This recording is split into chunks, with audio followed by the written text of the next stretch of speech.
Assalomu alaykum. Sabah ovozliq asarlari kanaliga xush keldiniz. Anglayotganlar 1999-yil 4-oyda Qashqar Uyg'ur nashriyoti birinchi qitim nashr qilgan roman Sarson Ruh, avtori Ahad Turdi. Birinchi qism 3-bob. Mingtika davanidagi judun. Birinchi.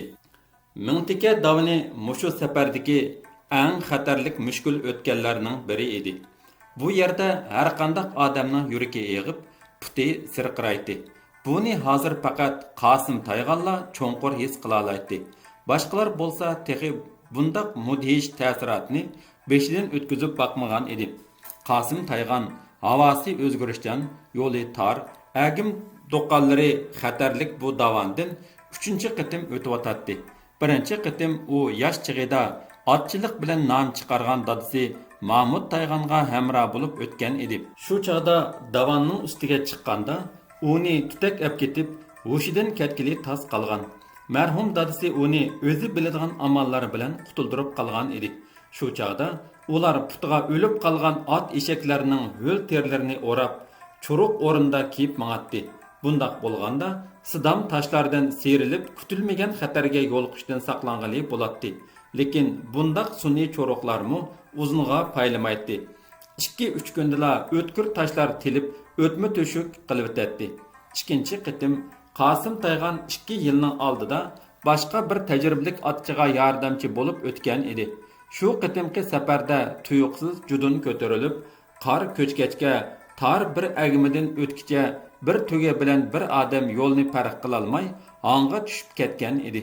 Xuddi tuvsiz lahatdak soğuk ve çoğunqur hangdin heliqi baxtsiz adamning echinishliq noli faryodi bilan zuvansız hayvanning zaif bozilishi xiligicha anglanib, bu qarang'u bo'shliqqa ilojsiz qarab turganlarning yuraklarini izivatgan edi.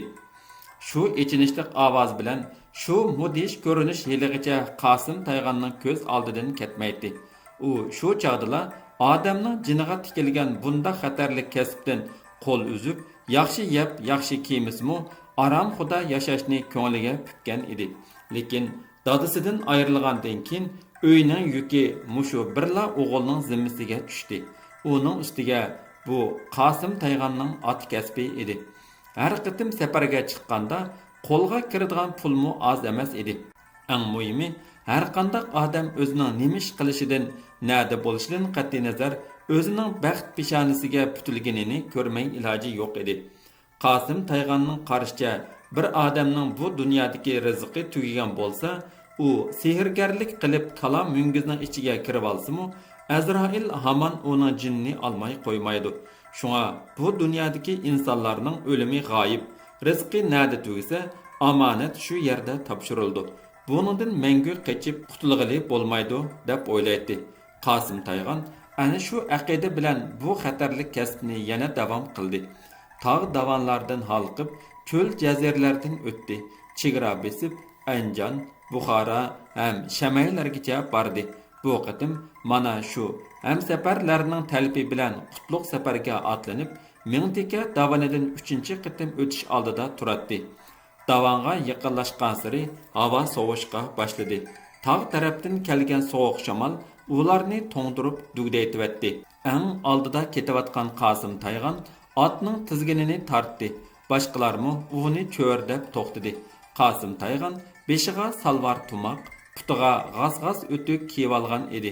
Ustidagi chalib bula ashlangan keng yaqiliq postek juvidin dushapning o'tkir hidi kelib turadi. U biliga to'ga yungidan to'qilgan bir so'yam kenglikdagi kasha bog'lab olgan edi. Qosim Tayğan hem seferlerining harg'in chiroylariga qarab mundaq dedi. Her birlarining samiga sap qo'yay. Davondagi safar mushkul, xatarlik, yomon tarafni o'ylamag'icha yaxshi kunlarga yetkilib bo'lmaydi. Jonning qarali yo'q. Bizning mingan etimiz jinoza, kiygan tonimiz kepanlik. Kishilar ichida qo'rqish, ansizlik va g'ulg'ula bo'lib ketdi. Ya Rab, Xudo o'zing saqla. Alloh, o'zingga sig'ingan ojiz bandalaringga panoh bo'l. Top ichidan G'o'ji Mollaning andik-kandak zaif ovozi anglandi. Undaq shum ig'izlik qilmayli. Bizni Xudo saqlaydi. Biz silni yo'l bildi deb tanlagan. Shunda men sizlarni Xudoga topshirib da'vataman. dedi Qasım Taygan ig'ir besiqlik bilan. Taqsir, bu alam bizga amonat. 1000 yil yaşayman deb tirikchilik qilishimiz, hozir o'laman deb ibodat qilishimiz lozim. Men bir oddiy otchi, har birlarini boshlab ketyapman. Lekin banda bandini qo'g'day olmaydi. Bu dunyoda bandaning ijobatini faqat birla Alloh bajo keltira oladi. Hammamizni Xudoyim o'z panohida saqlag'ay. Shundoq jamoat, Qasmaxon to'g'ri aytdi, dedi Atxon kishilarning ko'nglini tinchitishga urinib. Hammamiz yaxshi niyat, iqbol bilan bu safarga atlandik. Allohga tavakkul qildik. Allohga tavakkul qilmagan odamni musulmon degili bo'lmaydi. Har qanday bir ishni qilishda Allohga tavakkul qilamiz. Foyda bo'lsa-mo, ziyon bo'lsa-mo, keyin ko'ramiz. Qani, hammamiz bir takbir aytib, yo'limizdan bexatar bo'lishni Allohdan tilaylik. Takbir aytildi. Gurul degan ovoz tog' tarafdan aks sado bo'lib yandi. Davonga o'rlashdan burun hammaylan qilin, paxtaliq kiyimlarni kiydi. Atxon kalta kamzul ustiga chirman yo'lliq baqsamdan uzun to'n kiyib, belini ko'k shoyi belbog' bilan bog'lab, beshiga babur tumoq kiyib olgan edi. Bularning ichida faqat Elimshaningla paxtaliq kiyimi yo'q edi. Atxon uningga qara durdun taşlıq paxtaliq jiletkisini beribdi. Jiletga uning badanining yarimiga kelmedi. Axir u o'zining zapas ko'ylaklarni üstilab kiyib, Musa danqan bergan ko'na yung adyalni ustiga artib oldi. Qasım Taygan ko'pchilikni safarbar qildi. Qani jamoat, davonga o'rlidik. Bir-biringlardan yiroqlashmay, biz meninglar. Asti ustiga qarmay, udul qarab meninglar. U chapchib turgan shosh ayg'irning manglayini silab turib, xuddi otning qulqiga da'vatgandek, "Yaxshi ot tog' davandan qo'rqmaydi", dedi-da, chapdaslik bilan etiga mindi. Karvan Yilan bag'ri yo'lni bo'ylab yuqori o'rlashga boshladi. Yo'l yuqori o'rlagan sari mushkullashdi. Tövenge qarasa cho'nqur jilg'a va shiddatli eqiyotgan erka daryo. Yuqorga qarasa muz qaplagan puchma cho'qiliq qiya tog'. Yo'l ana shu tog'ning yan bag'ridan o'tadi. Yilan bag'ri aylanib asta yuqori ko'tariladi. Mundaq chaqda ustiga qarashmu, tövenge qarashmu o'xshashla xatarlik. Ustiga qarasang beshing qiyib, ko'zing torlashidi. Asta qarasang yuraking ig'ib, iching tortishidi. Bundaq chaqda odamga qaraganda ot uloqlar texmu chechanlashib, aqlliq bo'lib ketadi. Har bir putini yo'tkiganda o'zini dangsab ehtiyot qiladi. Hatto ustidagi yukning toshqa tegib, tangpungliqni yo'qitib, o'zini tövenge so'rab ketishdan saqlanish uchun qo'rsqi bilan so'ngichini sirtqa chiqarib yukni avaylaydi va hech yerga tekkizmaydi.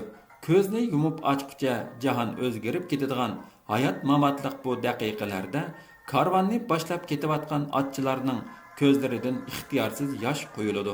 Ular ixlos bilan nimalarnidir shivirlab, otlariga omonlik tilaydi. Bargan sari yuqori ko'tarilayotgan tog' yo'li ana shundaq vahima, ansizlik, lekin tangdoshsiz aqida kuchiga to'yingan mazmut qadamlar bilan davom qilmoqda edi. Ikkinchi, tabiat tuyg'u bilan yashamaydi. Biroq u insonlarning qalbida ajoyib tuyg'ularni yaratadi. Tuyuqsiz havo yomonlashib, shivirg'an ko'tarildi.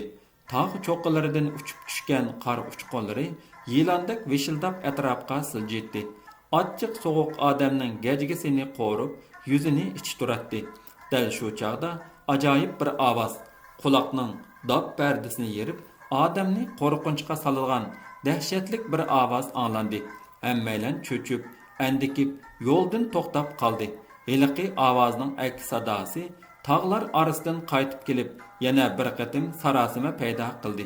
Daqiqa o'tmay, kishilar bu ovozning tigiga yetdi. G'o'ji mo'lining yuk ortilgan joyil xichiri jilg'iga tushib ketgan edi. Jilg'ining osti jiddiy yaqinliq daryo edi. Toshlarning bir-biriga urilgan ovozi texcha aks sado bo'lib anglanib turardi. Bu ishdan g'o'ji mo'lining ko'ksiga nashtar tegib, issiq yurakini qansirtayotgandek andikib, shurkunib, bearam bo'lib ketdi.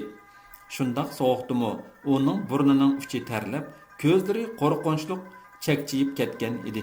İç-içidan ko'tarilib ketayotgan azob va hasrat g'o'ji mollaning qalbini mujib, nafsini qisib ketgan edi. G'o'ji molla qichiri tushib ketgan yerga engishib qarag'anicha turib qoldi. Uning yiniga Atxon bilan Qosim Taygan keldi. Ilimshamu shu yerda edi. Ular siyliq sipoya so'zlar bilan G'oji mollaga tasalli berdi. Ko'nglini yasidi. Lekin G'oji molla ta'turlik bilan qaqshashqa boshladi. Bu bala qaza nima uchun menga keladi? Ey Xudo, ko'zing yo'qmi?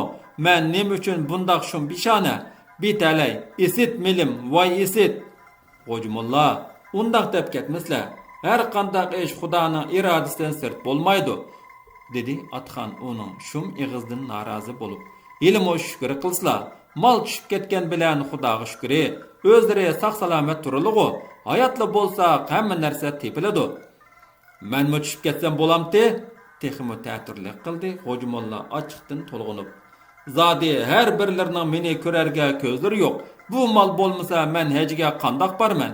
Mening barliq topgan terginim shu tursa, uni Pokistonda suv qilib hajga bormoqchi edim. Endi qandoq qilaman? Uningdan ko'ra mening mushu yerda o'lgunim yaxshi. G'oji molla shu gaplarni qilibla ziyonga chidamay yig'lab ketdi. Yig'lagandimi, azob ichida silkinib, go'yo o'zimi ashu jilig'iga do'milab tushib ketayotgandek puklanib ketdi. Hammaylarning uninga ichi og'ridi. Bo'libmi, Ilimsha cho'nqur yestashlik qildi. U jilig'iga tushib ketgan qichir bilan molning balkim daryoda eqib ketmay birer yerga ilinishib turib qilish ehtimoli borligini aytdi. Mundaq qilayli, dedi Qosim Taygan oxir nima qilishni bilmay turib qolgan kishilarga qarab. Bu yerda uzoq turaverishga bo'lmaydi. Yo'lga qarishib ketadi. Yana birer 100 qadam mansaq kengroq bir qapchig'ayga bormiz. Shu yerda turishqa bo'ladi. Angacha shivirg'anmi to'xtab, kunmo ichilib qolar. Shu chaqda bir nechimiz bu yerga kelib, jilig'ini kuzatib boqayli. Amaliyotdami, buningdan boshqa chora yo'q edi. Ular G'oji mollaga yana tasalli berib, o'zlari bilan billa ilib mandi. Tuyuqsiz yuz bergan bu ko'ngilsiz ishdan texmi ansizchilikka tushgan kishilar har bir qadamni dangsab, avaylab besib, bir qadamdan olg'a siljidi. Tog' havosi to'limi sirliq. Uning qachon tutilib, qachon ichildiganligini hisoblash bekmi tas. Ba'zida daqiqa ichidagi o'zgarishlarmi odamni hayron qoldirdi. Baya mingtika davanidagi judun qandoq tiz ko'tarilgan bo'lsa, yana shundoq tiz besiqdi. Shivirg'an to'xtab tutak tarqidi. Tog'ning bir chekisida chiroy ochgan ko'k osmonda illiq quyosh yana parladi. Bir necha soatdan beri ko'nglini vahima, ansizlik va judun qoplab olgan odamlarning birdanla dillari yorib, sulg'un chiroylarga qizillik yugurdi. Put qo'llaridami yangidan kuch-quvvat paydo bo'ldi. Ular davanning yuqori qaptilidagi bir qapchig'ayda to'xtab, ardoq ilishqa boshladi. Qosim Tayganning aytishicha, yo'lning xatarlik o'tganlari amdi tugagan edi. Bayqi maslahat bo'yicha kun ichilgandan keyin bir nechalan orqaga qaytib, G'oji mollaning qichiri tushib ketgan heliqi yerga keldi. Bularning ichida dadisiga agishib kelgan Akbarmo bor edi. Ular jilig'ini kuzatdi. Qosim Taygan bilan Hilimshaning bir kutninkidek o'tkir ko'zlari pastki daryoning levida to'xtab qolgan qichirning o'liki bilan bir tay molni tasda ilg'a qildi. Rost, molning bir qismi turib qopti, dedi Qosim Taygan o'ziga taqozolik ichida talmurib turgan kishilarga qarab. Biroq jilig'iga tushish xatarlik. Tushgandimi molni qandoq ilib chiqish kerak? Bir pas ig'ir sukunat hukm surdi. Demismi jilig'iga tushish jonni alqonga ap qo'yadigan qaram ish edi. G'oji molla bir chetda jilig'idan ko'zni uzmay, odamning ichi og'rig'idek bechora holatda shumshiyib turadi. Jilig'iga men tushay, dedi Hilimsha qaddini ruslab. Uning vujudida aks etgan g'ayrat darhol yuziga tepdi. Hamsafarlar uningga hayronlik va qoyillik bilan qarab qoldi. G'oji molla paypaslab uning oldiga keldi va uning qo'liga esilib, "Sizlarga rahmat Hilimsha", dedi yig'lamsirgandek titrgan ovozda. "Xudoyim sizlarga Hazrati Alining kuch-qudratini bergay." Hilimshaning gusmustek g'oli oldida G'oji mollaning jug'i kichik basti bayni arg'amoq yenidagi pista kuchukdek ko'rinadi. "Rahmat etmaslimi bo'ladi", dedi Hilimsha tabiiy kamtarlik bilan G'oji mollaning dolisiga qiqib. "Bundaq yordam safardosh hamrohlarning orasida bo'lib turdi. Elimşa shu gaplardan keyin chapdas qadamlar bilan jilg'iga qarab mandi. Hamsafarlar uni yaxshi duo tilaklar bilan uzitib qoldi. Jilg'a cho'nqur bo'lgan bilan ancha tik emas edi.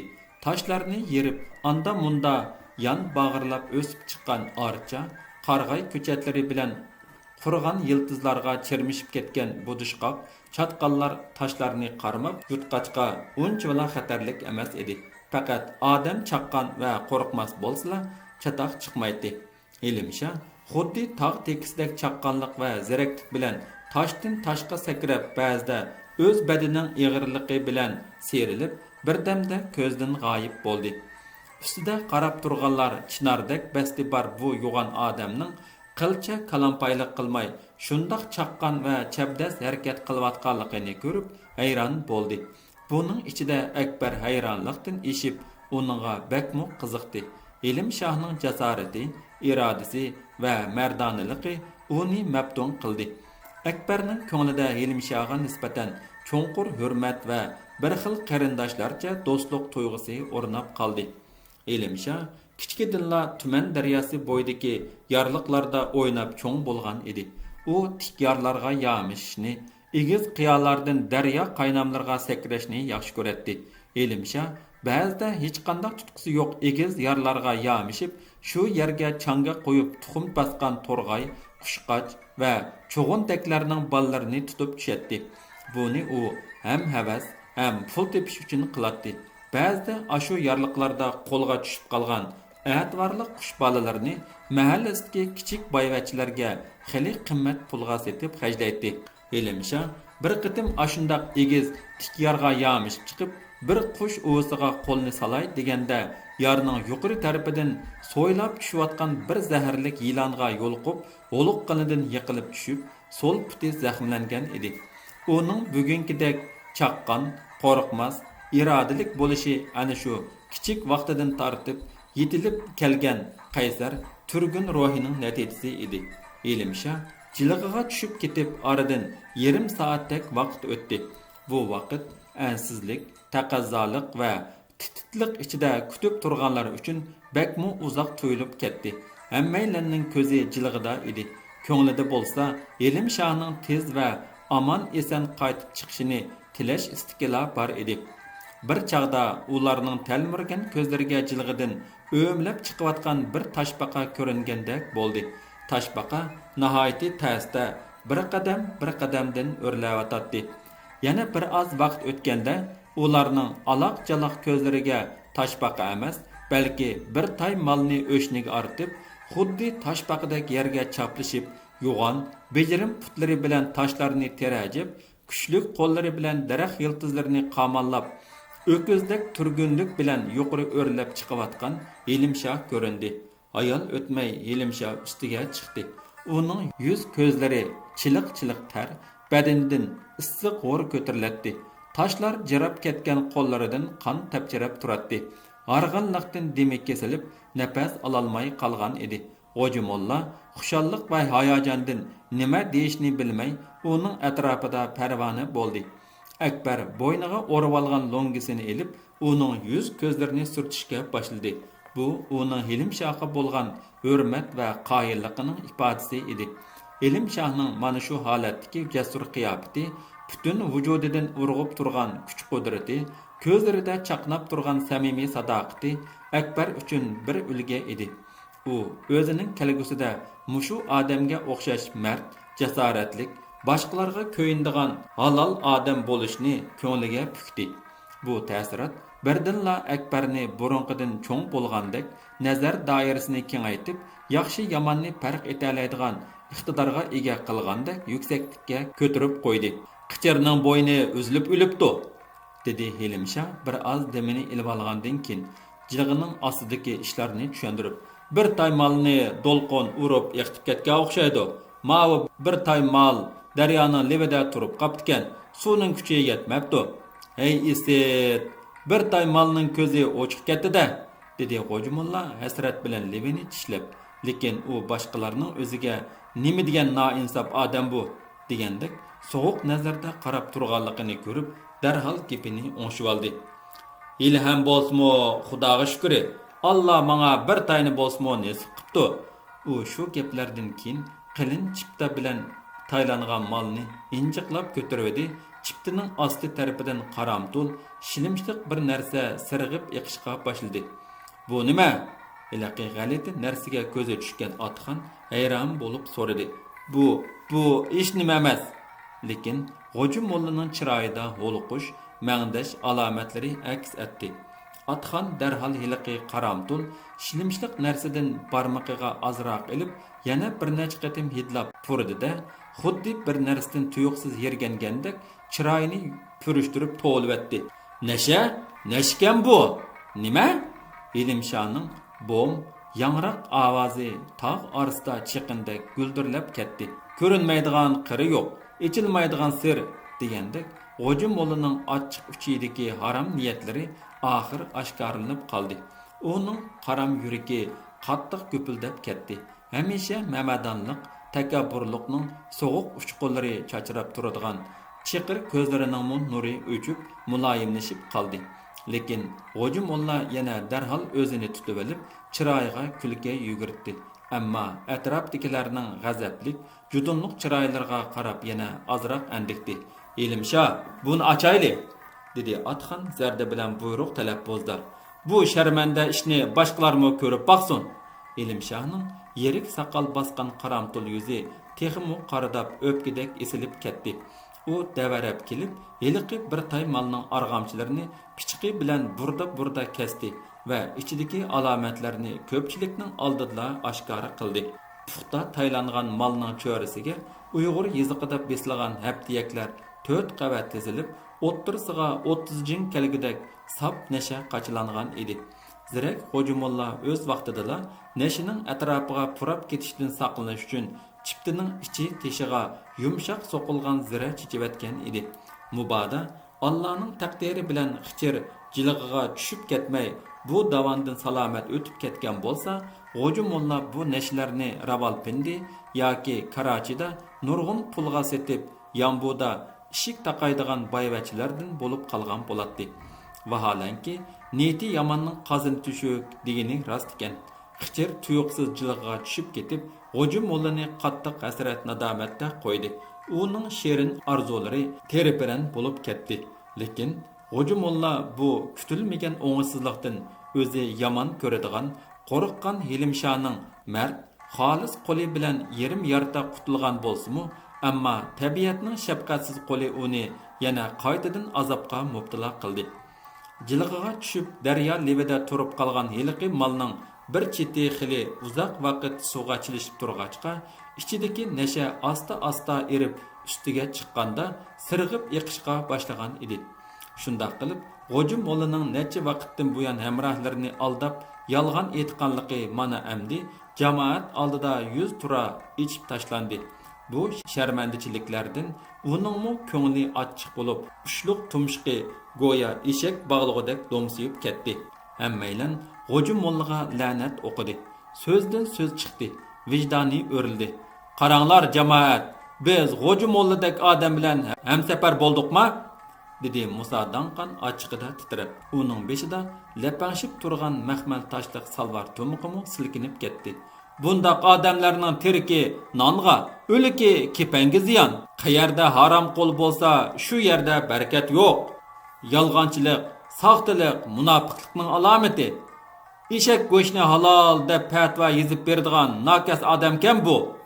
Xo'ja molla shuncha gaplarni anglabmi yana o'mcharib, go'shiyib turaverdi.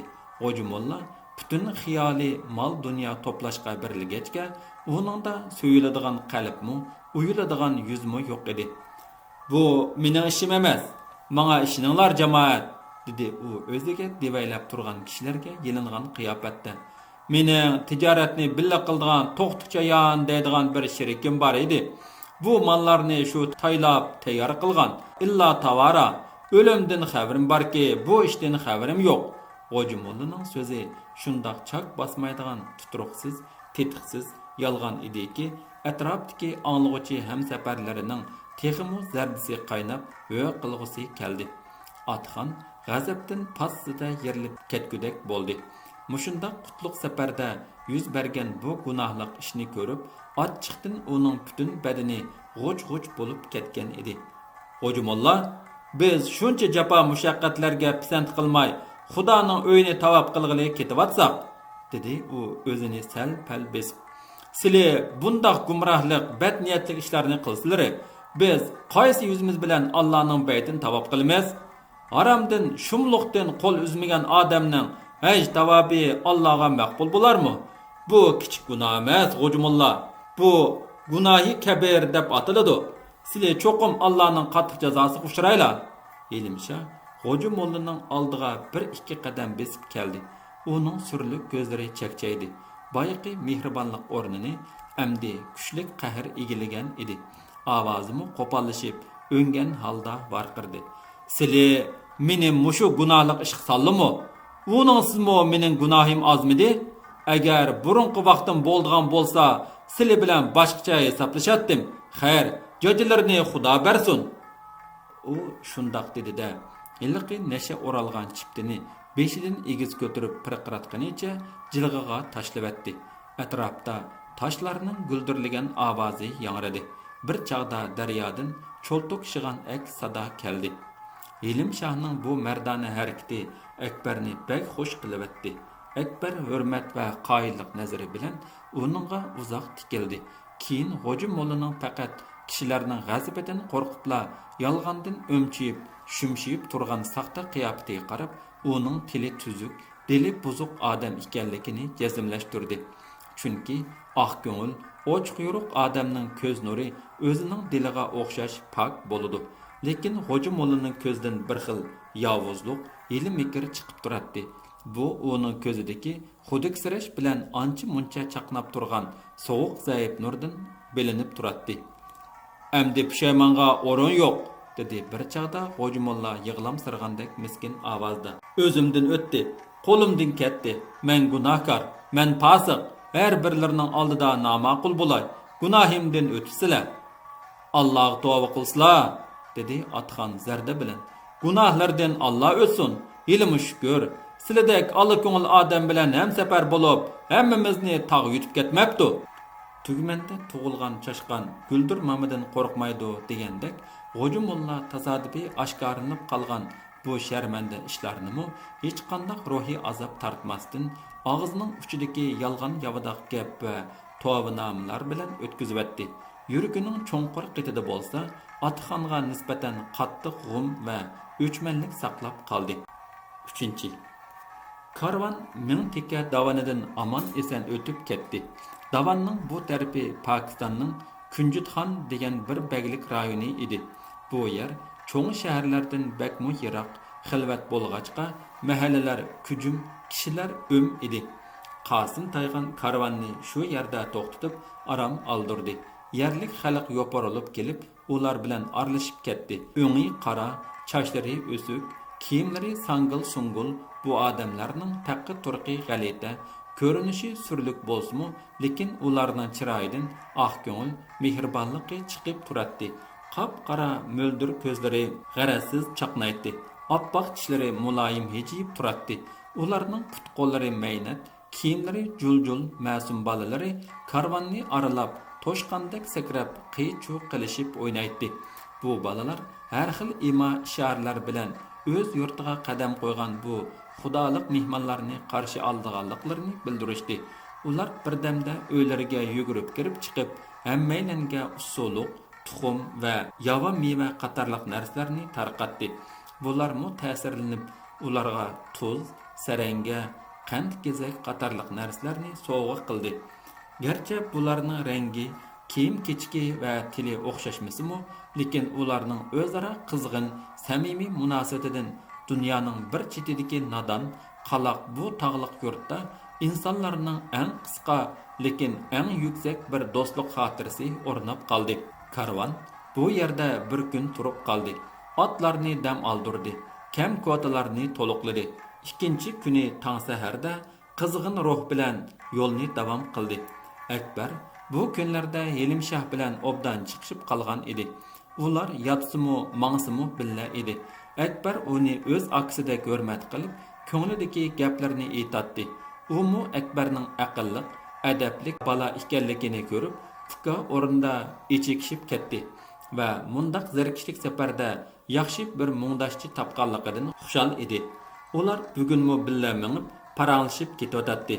"Qarmamsan, menmi qarab turib gunohkor bo'lib qoldim", dedi Ilimshah oldingi kunlardagi ishlarni eslab. "Ashu bir tay malni yudib, jilg'idan chiqcha nima o'yladim demamsan? Bütün bedenim çiliq-çiliq suv bo'lib ketdi. Shu chaqda men Xudoga nol qilib, "Ey Xudo, bedenimdan iqiyotgan mushu harom terlerim bilan burunqi gunohlarimning bir qismini bo'lsa-mu yuvatgin", deb o'zim qilayotgan bu xolisana yaxshi ishdan xushal bo'lgan edim. Nadikini gunohimni yuyman deb ustilab gunoh ortib oldim. "Bu sening gunohing emas, Ilimshah aka", dedi Akbar uning ko'ngliga tasalli berib. "Bu faqat bir uqishmaslik. Sen hiliqi malni jilg'iga cho'ritib karomat ish qilding jumo. Men shu chaqda xushalliqimdan sening dumbanga menib olg'idek bo'lib ketgan edim." Ilimshah bir pas jim bo'ldi.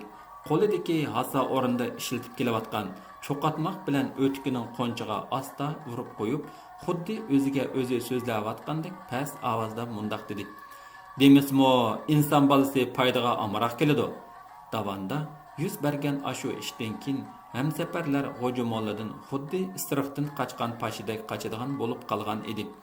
Uning yuzida anda munda ko'rinib qoladigan kulkilarmi endi boshqalarga baayni yolg'on hijishdek tuyulatdi. G'o'jamolla kichkidan tartib mis qozonning tuyini yalab, ota-onasining yelikida suv ichib yomon uyinib qolgan odam edi. Shunga kishilarning do'stonlik bilan og'ritib aytgan shuncha samimiy gaplari xuddi toshqa kor qilmagan yomg'ir suyidek uning qitig'imi kirib chiqmadi. U og'izda uni buni degan bilan ko'nglida o'ziga kelgan zo'r ziyonni o'ylab puchillatdi. Ashu dard alamdan keyin uning yuzi 2 kun ichida xuddi shalvor maysining qo'nchidek purilishib ketdi. Atxon uningdagi bu o'zgarishni ko'rib ichi og'ritdi. Uni o'z gunohini o'ylab azoblanayotidi deb bilib, tuz ko'ngillik va ichko'rlik bilan uning ko'nglini yasidi. "O'tgan ish o'tdi, G'o'jamolla. Silini naati bir qara bosgan gap. Yomon tush shayton tarafdan keladi. Ilmi yaxshi. Shaytonni vaqtida qo'g'lab, cho'ng ozg'unlikdan saqlanib qoldik. Xayr, yomon ishlar o'tib ketdi. Endi ko'ngillarni ozoda tutib, oldimizdagi qutlug' safarni o'ylasizlar. Qolgan tövbe istig'forni Xudoning uyida qilamiz." Atxon boshqalarni inoq ejillikqa chaqirib, G'o'jamollani apu qilish to'g'risida bishorat berdi. "Apu bilan shafqatda lazzati bo'ladi, jamoat", dedi u tamkinlik va muloyimlik bilan. "Gunohga tavba qilishning vaqt cheki yo'q. Xudo insonga bir tanlash huquqi bergan. Har kim xohlaganini qilishda erkin. Shuning uchun inson o'zining qilgan har bir ishiga o'zi mas'ul bo'ladi. Odamlar orasidagi arazlik yaxshi ish emas. Dil azori, Xudo bizori degan gap bor." Kang qo'rsaqlik bilan aytilgan bu gaplar har holda rol o'ynadi. Kishilar o'z gunohi o'ziga degan aqida bilan G'o'jamollaga asta-asta yaqinlashdi. Burunqidekla uning bilan hamsafar hamdard bo'lishdi. Karvon kechga yaqin Muzay Mazar degan yerga kelib to'xtadi. Atrof tub-tuz ketgan aydala edi. Yiroqda qariyib ko'ringan tog' bag'rida bir daryo bor edi. Daryo suyi xuddi madoridan ketgan qiri odamdek muloyim, rayish oqatdi. Birdamda osmonga oy chiqdi. Daryoning sizindi suydan paydo bo'lgan ko'lchaklar oy nurida jimirlab turadi. Lekin bu ko'ngillik havo uzoqqa bormadi. Tog' tarafdan shamol ko'tarildi. Suv tomchilari bilan ko'pjigan qora bulut bir mahal osmonda nishonsiz kezib yurib, oxirida tog' shamolning surishi bilan asta-asta pastlab yomg'irni bo'lishiga quyuvatdi. Karvonlar matodan tikilgan chedirlarni tiklab ichida panohlandi. Lekin shiddatli tushayotgan o'tkinchi yomg'ir uni makchaytib suzma xaltasiga aylantirib qo'ydi. Oxiri ular yomg'ir bilan shamoldan qochib Muzay Mazarning ichiga kirib oldi. Qachonlardir xam kesak bilan qora layda silingan bu yo'g'on mazar qorong'u va surlik bo'lsa-mu, shu topda ular uchun illiq va bexatar makon edi. Ular xurjun qachalarini oqtirib bir nechta sham topdi. shamni yiqib mozorning takchilariga tiklab qo'ydi. Endi ular o't qalab, qaynoq suv qaynatib issiqlik ichmasa, kechicha zukamdab qilishi mumkin edi. Lekin o't qalash uchun sirtdan hech qanday quruq narsa topqili bo'lmaydi. Oxir Atxonning taklifi bilan qo'llaridagi hosillarni sundirib o't yoqdi. Ilimshah bilan Akbar cho'gun va tulumlarda daryodan suv ilib keldi. Hayal bo'lmay mis qozonda suv qaynadi. Hammaylan issiqlik ichib tarlab bir kunlik jafoliq safarning harduqini chiqardi. Odam so'ngaklari orasida qurut qo'ng'izlar o'mlab yurgan bu qadimki mozor ularga bir kecha illiq oromgoh bo'ldi. 3-bob tugidi.